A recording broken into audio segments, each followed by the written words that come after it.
जय श्री कृष्णा दोस्तों, किशोरी क्रिएशन से मैं सपना शर्मा आप सभी का हार्दिक स्वागत करती हूँ आपके चैनल पर।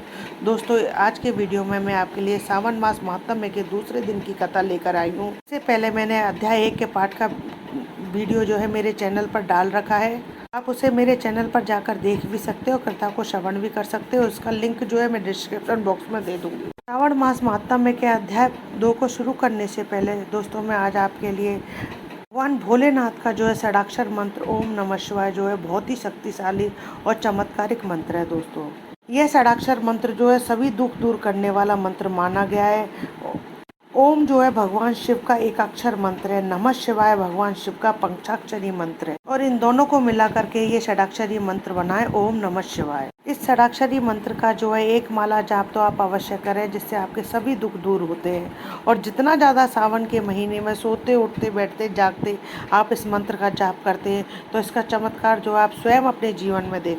मैं आज आपको द्वितीय अध्याय का पाठ सुनाऊं, उससे पहले हमने सावन मास के पहले अध्याय रौनक जी जो है सभी मासों में उत्तम मास का महात्म्य सूत जी से पूछते हैं। तब सूत जी जो शिव ने जो है भगवान शिव और सनत कुमार के बीच के संवाद को बताया। भगवान शिव ने जो है सनत कुमार को भगवान भोलेनाथ का प्रिय मास जो भी बहुत उनको प्रिय है उसकी महिमा के बारे में बताया। सनत कुमार ने जो है भगवान शिव की आराधना करते हुए श्रावण मास के महात्म्य को सनत कुमार ने भोलेनाथ से सुनाने के लिए कहा। श्रावण मास महात्म्य के दूसरे अध्याय में जो है हम श्रावण मास के व्रत नियम धर्म व फल का बारे में जानेंगे। आइए श्रावण मास महात्म्य के अध्याय दूसरे दिन की कथा सुनते हैं। शिवजी ने सनत कुमार से कहा कि हे महाभाग, आपने उचित बात कही है।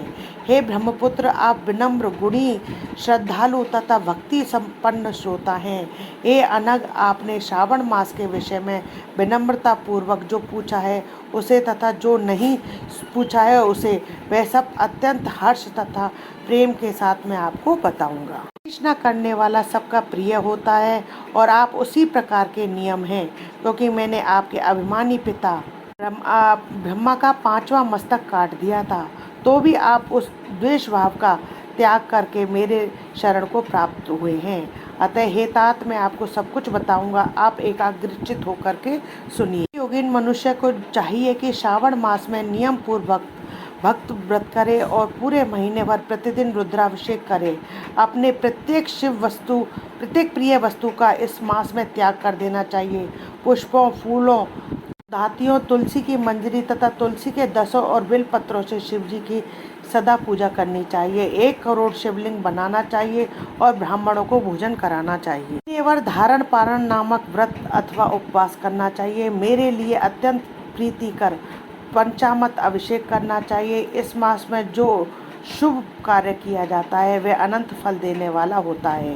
हे मुने, इस माह में भूमि पर सोए और ब्रह्मचारी रहे, सत्य वचन बोले। मास को बिना व्रत के कभी व्यतीत नहीं करना चाहिए। फलाहार अथवा हविष्यान ग्रहण करना चाहिए।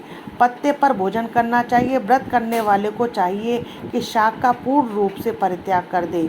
हे मुनीश्वर, इस मास में भक्ति युक्त होकर मनुष्य को किसी न किसी व्रत को अवश्य करना चाहिए। सदाचार परायण, भूमि पर शयन करने वाला, प्रातः स्नान करने वाला और जितेंद्रिय होकर मनुष्य को एकाग्र किए गए मन से प्रतिदिन मेरी पूजा करनी चाहिए। इस मास में किया गया पुष्चरण निश्चित रूप से मंत्रों की सिद्धि करने वाला होता है। शिव के षडाक्षर मंत्र का जप अथवा गायत्री मंत्र का जप करते रहना चाहिए। शिव की प्रदक्षिणा, नमस्कार तथा वेद पारायण करना चाहिए। पुरुष सूक्त का पाठ अधिक फल देने वाला होता है। इस मास में किया गया यह यज्ञ कोटि होम, लक्ष्य होम तथा अयुत होम शीघ्र ही फलीभूत होता है और जो अभिष्ट फल प्रदान करता है। जो मनुष्य इस मास में एक भी दिन व्रतहीन व्यतीत करता है वह महाप्रलय पर्यंत घोर नरक में वास करता है। यह मास मुझको जितना प्रिय है उतना और कोई मास प्रिय नहीं है। सकाम व्यक्ति को अभिष्ट फल देने वाला तथा निष्काम व्यक्ति को मोक्ष प्रदान करने वाला है। हे सत्तम, इस मास के जो व्रत और धर्म है उन्हें मुझसे सुनिए। रविवार को सूर्य व्रत तथा सोमवार को मेरी पूजा नक्त भोजन करना चाहिए। श्रावण के प्रथम सोमवार से प्रारंभ करके 3.5 महीने का रोटक नामक व्रत किया जाता है। यह सभी वांछित फल देने वाला होता है। बुधवार को जो है मंगला गौरी का व्रत, बुधवार को बुध बृहस्पति के दिन बुध और बृहस्पति का व्रत, शुक्रवार को यह व्रत शनिवार को हनुमान तथा नरसिंह का व्रत करना बताया गया है। हेमों ने अब तिथियों में किए जाने वाले व्रतों का श्रवण करें। श्रावण के शुक्ल पक्ष की द्वितीय तिथि को औदुबर नामक व्रत होता है। श्रावण के शुक्ल पक्ष की तृतीय तिथि को गौरी व्रत होता है। इसी प्रकार शुक्ल पक्ष की चतुर्थी तिथि को दूर्वा गणपति नामक व्रत किया जाता है। हे मुने, उसी चतुर्थी का दूसरा नाम विनायक चतुर्थी है।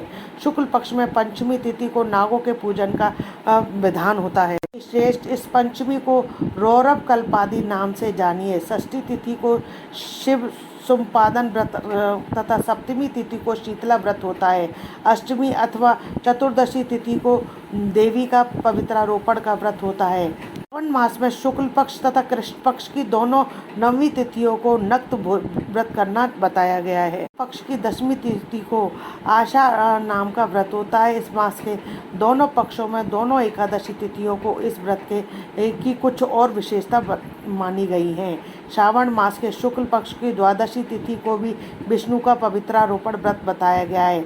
इस द्वादशी तिथि में भगवान श्रीधर की पूजा करके मनुष्य परम गति को प्राप्त करता है। विसर्जन उपाक्रम सवादेश सवा से उपाक्रम, इसके बाद रक्षाबंधन, पुनः श्रवण कर्म, सर्पमंडली और हैग्रीव का अवतार, यह 7 कर्म पूर्णमासी तिथि को करने हेतु बताए गए हैं। श्रावण मास के कृष्ण पक्ष की चतुर्थी तिथि को संकट चतुर्थी व्रत कहा गया है और श्रावण मास के कृष्ण पक्ष की पंचमी तिथि के दिन मानव कल्पादि नामक व्रत को जानना चाहिए।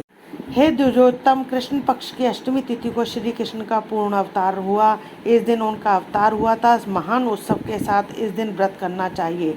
हे मुनिश्रेष्ठ, इस अष्टमी को मनवादी तिथि जानना चाहिए। श्रावण मास में अमावस्या तिथि को पिठौरी व्रत कहा जाता है। में कुशों का ग्रहण, वृषभों की पूजन किया जाता है। इस मास में शुक्ल पक्ष की प्रतिपदा तिथि से लेकर सब तिथियों में पृथक पृथक देवता है। प्रतिपदा तिथि के देवता अग्नि, द्वितीय तिथि के ब्रह्मा, तृतीया के गौरी और चतुर्थी के देवता गणपति हैं। पंचमी के देवता नाग और षष्ठी के देवता कार्तिकेय हैं। के देवता सूर्य और अष्टमी के देवता शिव हैं। नवमी के देवी दुर्गा, दशमी के देवता यम और एकादशी के देवता विश्वदेव कहे गए हैं। द्वादशी के विष्णु और त्रयोदशी के देवता कामदेव माने गए हैं। चतुर्दशी के देवता शिव, पूर्णिमा के देवता चंद्रमा और अमावस्या के देवता पितर हैं। तिथियों के ये देवता कहे गए हैं। जिस देवता की जो तिथि हो, उस देवता की उसी तिथि में पूजा करनी चाहिए। प्राय इस मास में अगस्त्य का उदय होता है।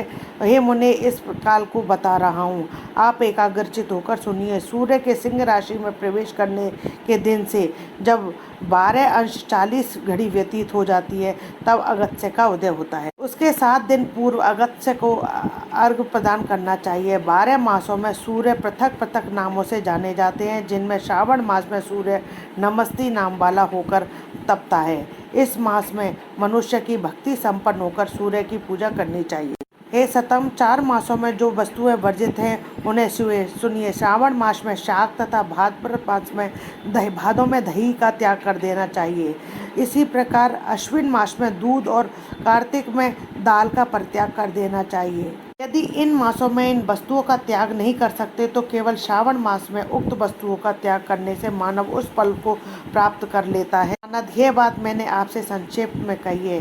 हे मुनीश्वर, इस मास में व्रती और धर्मी को विस्तार को सैकड़ों वर्षों में कोई भी नहीं कह सकता। मेरी अथवा विष्णु की प्रसन्नता के लिए संपूर्ण रूप से व्रत करना चाहिए। परमार्थ की दृष्टि से हम दोनों में भेद नहीं है। जो लोग भेद करते हैं वे नरकगामी होते हैं। अतः हे सनत कुमार, आप श्रावण मास में धर्म का आचरण कीजिए। श्री ईश्वर सनत कुमार संवाद के अंतर्गत श्रावण व्रतोपदेश कथन नामक द्वितीय अध्याय संपूर्ण। दोस्तों, अगर आपको मेरा ये वीडियो अच्छा लगा हो तो प्लीज़ मेरे वीडियो को ज़्यादा से ज़्यादा लाइक और शेयर कीजिए। दोस्तों, अगर आपने अभी तक मेरे चैनल को सब्सक्राइब नहीं किया है तो उसे सब्सक्राइब करना ना भूलें। पास ही में बेल आइकन को दबाएं, जिससे मेरे आने वाले हर नई वीडियो का नोटिफिकेशन आपको मिल जाए। जय श्री कृष्णा दोस्तों।